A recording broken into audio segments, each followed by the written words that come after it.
In today's video, I'm going to teach you quick collaboration in the flow of work with Microsoft Loop components in Outlook email. Start by opening Outlook. You can use Outlook on the web or the new Outlook app. Either way, the experience is similar. Once you're in your mailbox and ready to reach out to your team, you'll begin like you normally do. Select New, then choose Mail to open a fresh message.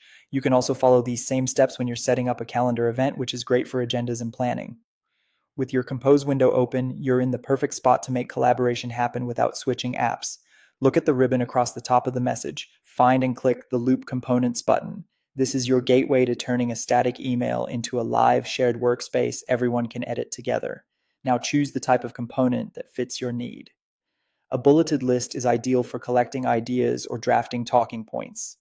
A checklist is perfect for action items and ownership. A table helps you structure details like dates, owners, or status. Pick one and it will appear right in the body of your email. Add a clear title and a short description so recipients instantly understand what they're looking at. Keep entries concise and use separate lines for separate items to make collaboration easy. Here's the power of Loop. Recipients can edit the content directly within the email body, and everyone sees changes in real time. You'll notice updates appear instantly, so there's no back and forth with outdated attachments. It's one shared component, always up to date, wherever it's viewed. To pull the right people into the conversation, type the @ symbol followed by a person's name inside the component. This @ mention notifies them and draws their attention to the exact spot where you need input.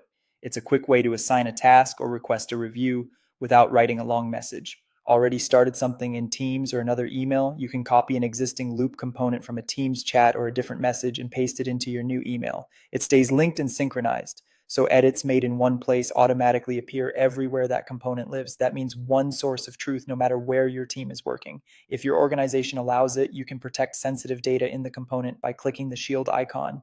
This helps you apply the right restrictions, keeping collaboration open while safeguarding information under your company's policies. And that's it. Fast, focused collaboration right inside Outlook with Loop components.